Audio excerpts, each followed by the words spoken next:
So ఈరోజు శివశంకర్ దగ్గర చూస్తే ఇల్లు మామూలుగా ఉంది, రేపు రూపాయి కూడా ఇవ్వనటువంటి పరిస్థితి.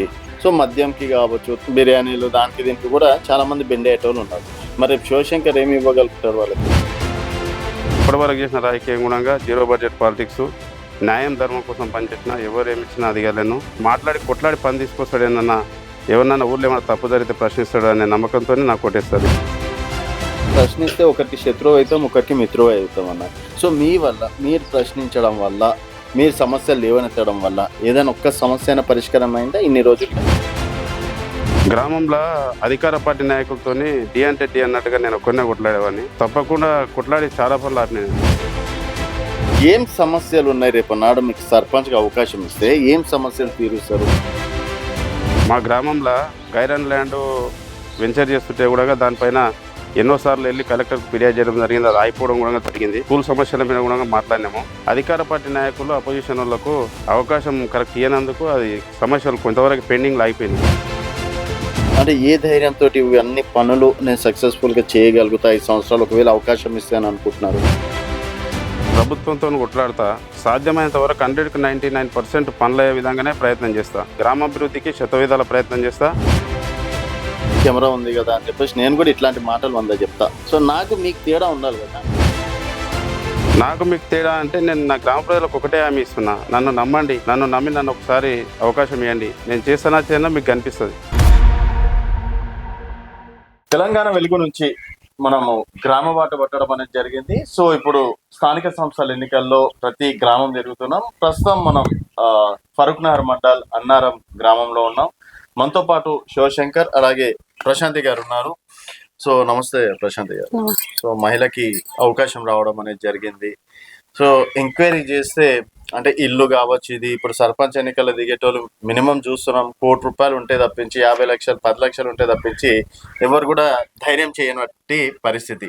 అట్లాంటిది రూపాయి లేకుండా ఏ ధైర్యంతో మీరు ఎన్నికలకు దిగుతున్నారంటే ఏం చెప్తారు? నమస్తే, నా పేరు ప్రశాంతి. నేను ఇంటర్మీడియట్ చేశాను. డబ్బు అయితే లేదు. గ్రామంలో అభివృద్ధి పనులు చాలా ఉన్నాయి. అందరూ సర్పంచ్లు అవుతున్నారు కానీ ఎవరి స్వార్థం వాళ్ళే చూసుకుంటున్నారు. అభివృద్ధి కోసం మాత్రం అడిగేటోళ్ళు ఒక్కరు కూడా లేరు. ఏదన్నా అడగాలని నా భర్త ముందుకెళ్ళినా అందట్లో నిష్ఠూరం. దాని గురించి ఏదన్నా ఒక్కడే అడుగుతుంటే కూడా కనీసం ఏంది ఇది ఎట్లా అని అదేటోళ్ళు ముందుకు ఎవరు రావడం లేదు. ఆ పనులు ఏవో చేస్తే ఆ అవకాశం మాకు ఇస్తే ఆ పనులు మేము చేయాలనే ఆలోచన. అభివృద్ధి పనులు మేము చేస్తాం. అంటే నమ్మకం ఉందా అమ్మ మీకు గెలుస్తామని చెప్పేసి? అంటే ఇప్పుడు పైసతోటి రాజకీయాలు నడుస్తున్నాయి కదా ఇప్పుడు ఉన్నటువంటి కాలంలో. సో పైసా లేకుండా మీరు గెలుస్తారని నమ్మకం ఉంది? నమ్మకం ఉంది. అందరూ ఆశీర్వదిస్తే ఆ నమ్మకాన్ని కూడా నిలబెట్టుకునే ప్రయత్నం ఖచ్చితంగా చేస్తాం. ఓకే. అంటే మీ గ్రామంలో ఇంకోసారి అడుగుతున్నాం, మీ గ్రామంలో మీకు అవకాశం ఇస్తారు, పైసలు లేకుండా కూడా తీసుకోకుండా కూడా మమ్మల్ని ఆశీర్వదిస్తారు అని చెప్పేసి నమ్మకం ఉందా? ఉంది. ఏం నమ్మకం అంటే ఎట్లా చెప్తారు? అవినీతి పాలన మాకు నచ్చదు. First one. గ్రామంలో తెలుసా వీళ్ళు కరప్షన్ చెయ్యరు? తెలుసు, 100% తెలుసు. తీసుకోడు, ఎవరికి ఏమిది కాడు, లొంగడు. ఆల్రెడీ మాకు నిన్నటి వరకు కూడా కాల్స్ వచ్చినాయి డ్రాప్ కమ్మని. ఆ ఉద్దేశం మాకేం లేదు. ఏం చేసినా మేము సొంతంగా నిలబడి న్యాయంగా ధర్మంగా పోరాడతాం. అవకాశం ఇస్తే ఇచ్చిన అవకాశాన్ని వినియోగించుకుంటాం. సో న్యాయం ధర్మం గెలుస్తుంది అనుకుంటున్నారా? పక్క. శివశంకర్ గారు, మొత్తానికి మీ భార్య ఏంటంటే మా ఆయన ప్రశ్నించే గొంతుక, ప్రశ్నించే తత్వం ఉంది కాబట్టి అదే నమ్మకంతో మాకు ఓట్లు ఇస్తారని చెప్పేసి అంటున్నారు. సో రేపు శివశంకర్ గారికి నిజంగా అవకాశం ఇస్తారా? తప్పకుండా నా గ్రామ ప్రజలు నాకు అవకాశం ఇస్తారని నమ్మకం నాకుంది. దాన్ని నిలబెట్టుకుంటారని అనుకుంటున్నా. దాన్ని నమ్మి నాకు అవకాశం ఇస్తే తప్పకుండా ఊరిని అభివృద్ధి చేసి చూపిస్తా. ఊర్లలో చూస్తున్నాం కదా, ఒక్కొక్క ఊర్లో 1 కోటి రూపాయలు 50 లక్షలు ఎట్లా యునానమస్ అవ్వడం అనేది జరుగుతుంది. అందుకని అడుగుతున్నా. సో ఈరోజు శివశంకర్ దగ్గర చూస్తే ఇల్లు మామూలుగా ఉంది, రేపు రూపాయి కూడా ఇవ్వనటువంటి పరిస్థితి. యువత చూస్తే చాలా వరకు చాలా ఊర్లలో, సరే మీ ఊర్లో ఎట్లా ఉన్నారో మనకు తెలియదు. సో మద్యంకి కావచ్చు, తర్వాత బిర్యానీలు దానికి దీనికి కూడా చాలా మంది బెండేటోళ్ళు ఉన్నారు. మరి శివశంకర్ ఏమి ఇవ్వగలుగుతాడు వాళ్ళకి? అన్ని గ్రామాలలో కూడా వాస్తవంగా రాజకీయాలు అనేది పొల్యూట్ అయిపోయినాయి. కానీ నేను ఇప్పటివరకు చేసిన రాజకీయం కూడా జీరో బడ్జెట్ పాలిటిక్స్, న్యాయం ధర్మం కోసం పనిచేసినా ఎవరు ఏమి ఇచ్చినా అదిగలేను. నేను బెండుగానని ఊరు ప్రజలందరూ తెలుసు. నేను మాట్లాడి కొట్లాడి పని తీసుకొస్తాడేనన్నా, ఎవరినైనా ఊళ్ళో ఏమైనా తప్పు జరిగితే ప్రశ్నిస్తాడు అనే నమ్మకంతో నాకు ఓటేస్తారు. ఎవరు డబ్బుకు మద్యానికి ఇచ్చిన వాళ్ళు తీసుకొని తిని తాగినా కూడా నాకు ఓటేస్తారనే నమ్మకం నా గ్రామ ప్రజల మీద ఉంది. అంటే ఇప్పుడు మనం ప్రశ్నిస్తే ఒకరికి శత్రువు అవుతాం, ఒకరికి మిత్రువు అవుతాం అన్న. సో మీ వల్ల, మీరు ప్రశ్నించడం వల్ల, మీరు సమస్యలు లేవనెత్తడం వల్ల ఏదైనా ఒక్క సమస్య అయినా పరిష్కారం అయిందా ఇన్ని రోజులుగా? గ్రామంలో అధికార పార్టీ నాయకులతోని డి అంటే డి అన్నట్టుగా నేను ఒక్కనే కొట్లాడేవాడిని. ఇప్పుడు కూడా ఆ సమస్య మీదనే కొట్లాడుతున్నా. మొన్న ఎలక్షన్ కూడా వచ్చిన తర్వాత కూడా శారీ డిస్ట్రిబ్యూషన్ మార్నింగ్ టైం జరిగితే నేనే వెళ్ళి ఆపడం జరిగింది. అధికార పార్టీ నాయకులకు నోట్లో నాలుకల్లా నేను శత్రువుగా ఉంటా. తప్పకుండా కొట్లాడి చాలా పనులు ఆపిన నేను. అంటే శివశంకర్ ని కేవలం ఆడవరకే శత్రువుగా భావిస్తారా, తర్వాత కూడా శత్రువుగా ఓన్లీ భావిస్తారా? లేదా నేను అడిగినప్పుడు మాత్రం వాళ్ళ కోపం ఉండదు. అందరితో కలిసిమెలిసి ఉంటా నేను. వాళ్ళతో కూడా అందరితో మంచిగా ఉంటా. కాకపోతే చేసే పనికి ఏమైనా తప్పు పని చేస్తే అడుగుతుండు అనేదే ఉంది తప్ప వాళ్ళకు కూడా మంచి ఉద్దేశం ఉంది నా పైన. ఓకే, అంతే. సో ఇప్పుడు ఆ శత్రువులందరూ మిత్రులు అయిపోయింది. 100% మిత్రులు అవుతారు. కేవలం ఒక్క విషయంలోనే శత్రువులు, అంతే. పని విషయంలో తప్పకుండా నాకు అది చేస్తారు, అందరూ. ముందుకు తీసుకెళ్తారని నమ్మకం ఉంది. సరేనా, అసలు ఏం సమస్యలు ఉన్నాయి రేపు నాడు మీకు సర్పంచ్ గా అవకాశం ఇస్తే ఏం సమస్యలు తీరుస్తారు? ప్రతి ఒక్కరు కూడా మేము అది చేస్తాం ఇది చేస్తాం అని చెప్పేసి ప్రతి ఒక్కరు ఆ డైలాగులు అయితే కొడతారు, ఎందుకంటే మీరు పోటీ చేస్తారు కాబట్టి. సో మేజర్ సమస్యలు ఏమున్నాయి మీ వల్ల ఇప్పటి వరకు తీర్చినటువంటి ఒక సమస్య ఏదైనా ఉందా? మేము ఇప్పటి వరకు మాకు ఎప్పుడు కూడా అధికారం రాలేదు. ఇప్పుడు ఫస్ట్ టైం ఒక అంటే మీరు చాలా సమస్యల మీద పోరాడారు కదా, పోరాడిన. అయితే నేను మా గ్రామంలో గైరన్ ల్యాండ్ వెంచర్ చేస్తుంటే కూడా దానిపైన ఎన్నోసార్లు వెళ్ళి కలెక్టర్కు ఫిర్యాదు చేయడం జరిగింది. అది అయిపోవడం కూడా జరిగింది. ఇంకా ఇతర సమస్యలు గ్రామంలో ఆర్టీఐ యాక్ట్ కూడా అన్ని అడిగినా, 3 నెలల కింద అడిగినా, 3 సంవత్సరాల కింద అడిగినా కూడా ఇప్పటి వరకు కూడా ఎవరు కూడా సమాధానం చెప్పలేదు నాకు. స్కూల్ సమస్యల మీద కూడా మాట్లాడినాము. దాని గురించి కూడా ఒకసారి పురుగుల నుంచి వాళ్ళని తీసుకొచ్చినాము, కానీ అది కూడా సక్సెస్ఫుల్ కాలేదు. అధికార పార్టీ నాయకులు అపోజిషన్ వాళ్ళకు అవకాశం కరెక్ట్ ఇవ్వనందుకు అది సమస్యలు కొంతవరకు పెండింగ్లో అయిపోయినాయి. ఓకే, సో ఇప్పుడు ఏం సమస్యలు ఉన్నాయి చెప్పండి మేజర్? మా ఊళ్ళో ఉన్న ప్రధాన సమస్యలు అండర్ గ్రౌండ్ డ్రైనేజ్ లేదు, సీసీ రోడ్లు లేవు చాలా గల్లీలలో. ఓన్లీ ఫ్రంట్ సైడ్ మాత్రమే ఉన్నాయి. బ్యాక్ సైడ్ ఒక 6-8 గల్లీలలో సీసీ రోడ్లు లేవు. మురికి నీళ్ళు మొత్తం రోడ్ పైన వాడుతుంటాయి. ముఖ్యంగా బస్ స్టాండ్ నుంచి బొడ్రాయి వరకు చూసుకుంటే మొత్తం మురుగునీరే ఉంటుంది. ఆ కాలనీలో అసలు అండర్ గ్రౌండ్ డ్రైనేజ్ లేదు. డ్రైనేజ్ సిస్టమ్ మొత్తం దెబ్బతిన్నది. ఇంకోటి భద్రత కోసం సీసీ కెమెరాలు లేవు మా ఊళ్ళో. మొన్న 6 సంవత్సరాల క్రితం బంగారం పోయింది, పైసలు పోయినాయి. దాని గురించి కూడా పెద్దగా ఏం లేదు. పోలీస్ కంప్లైంట్ ఇచ్చారు కానీ భద్రతా వ్యవస్థ ఊళ్ళో మొత్తం లోపించింది. భద్రతా వ్యవస్థ ఏం లేదు, జీరో. మొన్న కూడా బస్ స్టాండ్ దగ్గర ఒక బైక్ పోయింది, ఒక ఊరు మనిషిది, కానీ దాని మీద కూడా జీరో. ఫస్ట్ భద్రతా చర్యలు, గ్రామంలో నీటి సమస్య లేదు, ఓన్లీ డ్రైనేజ్ సమస్య, సీసీ రోడ్ల సమస్య మేజర్గా ఉంది. పక్కా అంగన్వాడీ భవనం లేదు, స్కూల్ శిథిలావస్థకు చేరింది. ఆ స్కూల్ కూడా పునర్నిర్మించుకోవాలి. మా ఊరు స్కూల్కు విద్యార్థులు తక్కువ మంది ఉంటారు, 25 మంది ఉంటారు. ఆ 25 మంది కూడా ప్రైవేట్లో కల్పించినారు. సరైన వస్తువులు కల్పిస్తే మా స్కూల్ ఇంకా ముందు చాలా అభివృద్ధి జరుగుతుంది. అయితే ఇప్పుడు ఇన్ని కావాలంటే దానికి తగ్గట్టు కూడా బడ్జెట్ కావాలన్న. ఇప్పుడు చాలా మంది ఏంటంటే మా సొంత పైసలతోటి మేము చేస్తాం, కడతాం అని చెప్పేసి హామీలు ఇస్తారు. సరే, అది ఎంతవరకు ఇస్తారు కడతారు అనేది పక్కన పెడితే, మీకు అంటే ఏ ధైర్యంతో ఇవన్నీ పనులు నేను సక్సెస్ఫుల్ గా చేయగలుగుతా 5 సంవత్సరాలు ఒకవేళ అవకాశం ఇస్తాను అనుకుంటున్నారు? నేను ప్రభుత్వంతో కొట్లాడి సాధ్యమైనంత వరకు 100కి 99% పనులు అయ్యే విధంగానే ప్రయత్నం చేస్తా. మా గ్రామానికి లేవు, ఎన్నో ఏళ్ళ నుంచి లేవు అవి. దానికోసం కొట్లాడి ఊరందరినీ కలుపుకొని, నా సహచరులు వార్డు మెంబర్లను అందరినీ కలుపుకొని, ఊరు గ్రామ పెద్దలను కలుపుకొని దానిపైన కలిసి అడిగి కొట్లాడి 10 సార్లు కాకపోతే 100 సార్లు తిరిగి ఆ పని చేసుకునేటట్టు ప్రయత్నం చేస్తా శతవిధాలు. ఏమో ఇప్పుడు పైసలు లేవు, రేపన్నాడు ఒకవేళ సర్పంచ్ వస్తే పదవి వస్తుంది, ఆఫర్లు వస్తాయి, ఈ ఆఫర్లు వస్తాయి, రేపు మీరు బెండుగారు అని చెప్పేసి. నేను 100% ఎవరికి కూడా బెండుగాను. నేను ఈరోజు నా పరిస్థితి ఎట్లుందో నా గ్రామ ప్రజలందరికీ తెలుసు. రేపు పొద్దున 5 ఏళ్ల తర్వాత నేను ఒకవేళ అదృష్టవశాత్తు నా గ్రామ ప్రజలు నన్ను ఆశీర్వదించి సర్పంచ్ చేస్తే, రేపు 5 ఏళ్ల తర్వాత కూడా నేను ఇట్లే ఉంటా. నేను గ్రామ పంచాయతీ డబ్బులు దుర్వినియోగం చేసుకోను, కానీ ఆ కంపెనీలలో వెంచర్లలో తెచ్చుకొని నా సొంత అవసరాలకు నేను వాడుకోను. గ్రామాభివృద్ధికి శతవిధాల ప్రయత్నం చేస్తా. 100% గ్రామాభివృద్ధి కోసమే సర్వమతి చేస్తా. అయితే నేనేమంటున్నా, ఇప్పుడు నేను కూడా నిల్చొని కెమెరా ఉంది కదా అని చెప్పేసి నేను కూడా ఇట్లాంటి మాటలు 100 చెప్తా. సో నాకు మీకు తేడా ఉండాలి కదా. నాకు మీకు తేడా అంటే నేను నా గ్రామ ప్రజలకు ఒకటే హామీ ఇస్తున్నా, నన్ను నమ్మండి, నన్ను నమ్మి నన్ను ఒకసారి అవకాశం ఇవ్వండి. నేను చేస్తానా చేయనా మీకు కనిపిస్తుంది. తప్పకుండా చేస్తాను, హామీ ఇస్తున్నా. నేను ఎవరికి లొగ్గాను, నేను ఏం చేయను. నేను హామీ ఇస్తున్నా, మీకు అవసరమైతే బాండ్ పేపర్ రాసి మీకు సబ్మిట్ చేస్తా, అఫిడవిట్ ఇస్తా. పేపర్ రాసేది 100% దమ్ముంది, 100% అఫిడవిట్ ఇస్తా పక్క. పక్కా. నా ఆదాయ వ్యయం ఎంత ఇప్పుడు ఎట్లుందో రేపు పొద్దుగల 5 సంవత్సరాల తర్వాత నా ఆర్థికంగా బలపడితే ఎందుకు బలపడ్డా, ఎట్లా బలపడ్డా, నాకు ఎంత పెరిగింది, నేను ఎవరిని ఏం చేసిన అనేది 100% పబ్లిక్ చూపిస్తా 5 సంవత్సరాల తర్వాత కూడా. పదవి వచ్చినా ఇట్లే ఉంటా 100%. నేను సమాజ సేవ కోసమే ఇంట్లోకి వచ్చిన. సమాజ సేవ చేయడానికే నా తన డబ్బు లేదు, కానీ సమాజ సేవ చేయడానికి 100% ఆలోచన ఉంది, 100% చేయాలనే సంకల్పం ఉంది. ఆ సంకల్పంతో ముందుకు వచ్చిన. సరే ఏం చేసినారు ఇప్పటివరకు సమాజ సేవ అంటున్నారు కదా, ఇప్పటివరకు సమాజ సేవ అంటే 10 పైసలు. నేను నాకున్న దాంట్లో స్కూల్కు ఒకసారి గవర్నమెంట్ స్కూల్కి పోతే గవర్నమెంట్ టీచరు బోర్డులు అడిగిండు. ఆ ఒక బోర్డు ఇప్పించిన గవర్నమెంట్ స్కూల్కు. వేరే చిన్న వేరే వాళ్ళు ఆర్థికంగా లేని వాళ్ళు చనిపోతే ఇద్దరికి అంత్యక్రియల కోసం కొంచెం నాకు తోచినంత సహాయం చేసిన. అంతే. సో రూపాయలు ఉన్న దాంట్లో 10 పైసలు 5 పైసలు చేసి ఉన్నదంటే చేసిన. ఇంకా 10 వస్తే ఇంకెక్కువ చేస్తా అని చెప్పేసి అంటున్నారు. 10 వస్తే 100% చేస్తా. ఓకే. సో రేపు బాండ్ పేపర్ రాసేయడానికి కూడా ఊరు సమక్షంలో సమక్షంలో అందరి సమక్షంలో బాండ్ పేపర్ రాసిస్తా.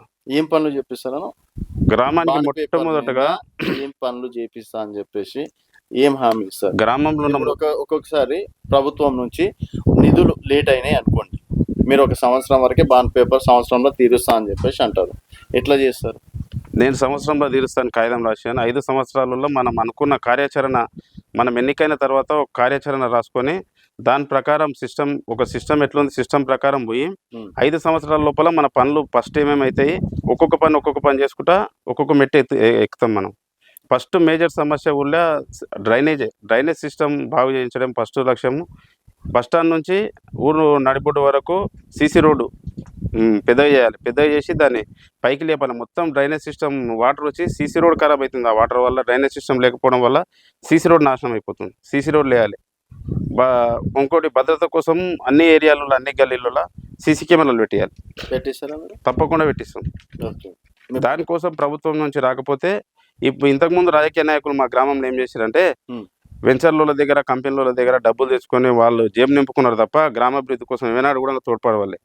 నేను అదే డబ్బు వాళ్ళ దగ్గర తెచ్చి గ్రామాభివృద్ధికి అందరిని తీసుకెళ్ళి ఎంత డబ్బు కావాలో, మాకు ఏ పని కావాలో మాకు పని చేసి పెట్టి డబ్బు దాన్ని అడిగి ఆ పని చేయించుకుంటాం అంతే. ఓకే.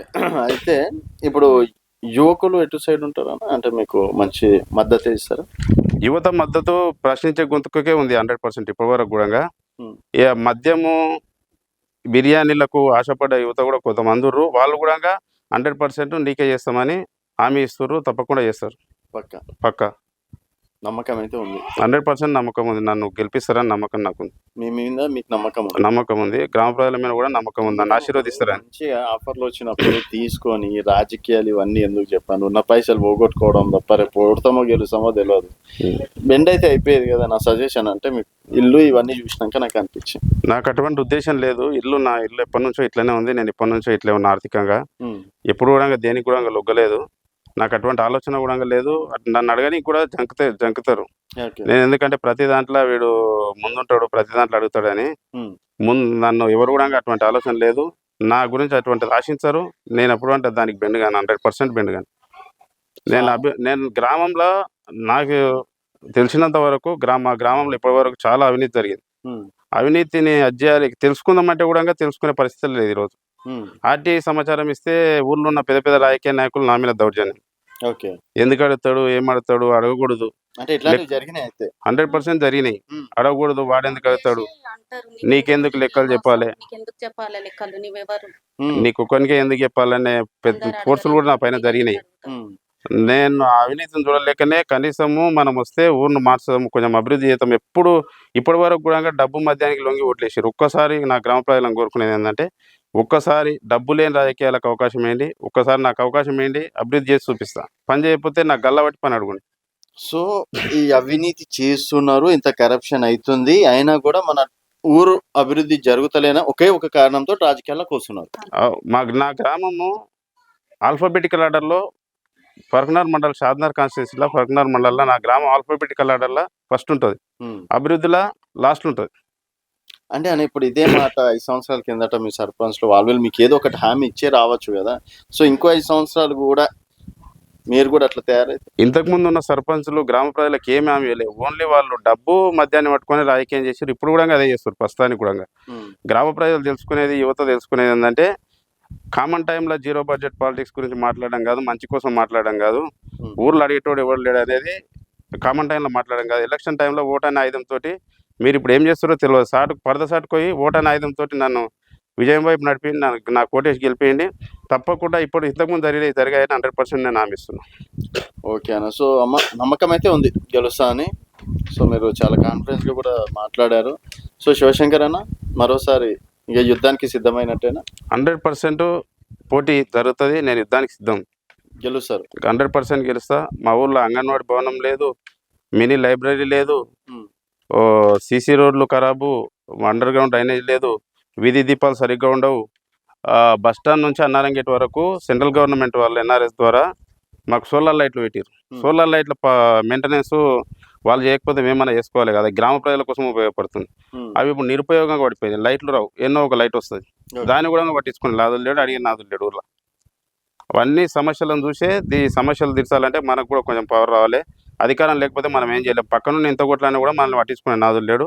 అధికారంలో కూర్చొని కొట్లాడితే సమస్యలు కొద్ది గొప్ప 50% అన్న సాల్వ్ అవుతాయని నమ్మకం ఉంది. ఆ నమ్మకాన్ని నా గ్రామ ప్రజలు నిలబెట్టుకుంటారు. నాకు అవకాశం ఇస్తే నేను తప్పకుండా ఆ పనులన్నీ చేసి చూపిస్తాను. సో రాజకీయాల్లో ఇది ఒక మీరు గెలిస్తే చరిత్రనే. 100% ప్రశ్నించే గొంతుకకి అవకాశం ఇచ్చినట్టే. నా గ్రామ ప్రజలు చరిత్ర సృష్టిస్తారనే అనుకుంటున్నా. సో కాన్ఫిడెన్స్ ఉంది. బాండ్ పేపర్ ఎప్పుడు రాస్తారా? బాండ్ పేపర్ నేను నామినేషన్ వేస్తే తెల్లారే బాండ్ పేపర్ రాసి ఇచ్చేస్తాను. నా గ్రామ ప్రజలకు మొత్తం బాండ్ పేపర్ రాసి ప్రతి ఒక్క ఓటర్కి కూడా నా బాండ్ పేపర్ అందేటట్టు చూస్తా. పక్కా అందరికి ఇస్తారు. అదే నా హామీ. నేను నా గ్రామ ప్రజలకు చెప్పేది ఏంటంటే నేను డబ్బుకు మధ్యానికి పనిచేస్తాను కాను. నేను మీకు హామీ ఇస్తున్నా, నన్ను గెలిపియండి. నేను మీకు పని చేయకపోతే నాకు గల్లబట్టి 10 మందిలో గల్లబట్టి పని అడుగున్నా అని చెప్తాను.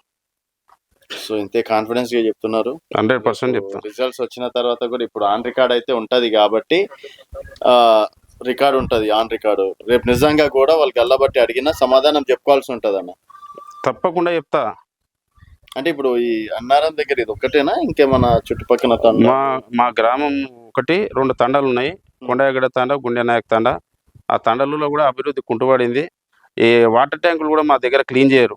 వాటర్ ట్యాంకులు క్లీనింగ్ కూడా అదొక మేజర్ సమస్య. కొంతమంది అందరు ఫిల్టర్ వాటర్ తాగరు, కొంతమంది వాటర్ ట్యాంక్ వాటర్ తాగేటోళ్ళు ఉంటారు. అందరు టైఫాయిడ్ జ్వరాలు కొంచెం సిక్ అవుతారు అందరూ. దానికి మేజర్ కారణం ఏంటంటే ట్యాంకులు శుభ్రం చేయరు. ఎవరన్నా అడిగినా కూడా చేయరు. వాటన్నిటిని అధ్యాయాలని తండలలో ఎప్పుడు పోయి పర్యవేక్షణ చేస్తారో కూడా తెలియదు. ఎప్పుడు పోతారో ఏం పోతారో తెలియదు. లైట్ పోయిన 6 నెలలకు లైట్ వేస్తారు. డ్రైనేజ్ క్లీనింగ్ ఉండవు, ఏముండవు. ఇంతకు ముందు చేసిన తండలు మా గ్రామ పంచాయతీ కదా, అదే ఓన్లీ ఊర్లో కదా, ఊర్లో తిరుగుతాం మళ్ళీ అవి ఎందుకు అని చెప్పేసి అట్లా ఏమను. ఊరు అంటే మొత్తం తండలు కూడా కలుపుకొని ఊరు. తండలు లేని ఊరు లేదు కదా. లేదు 100% తండలు ఊరు మొత్తం నా ఊరే.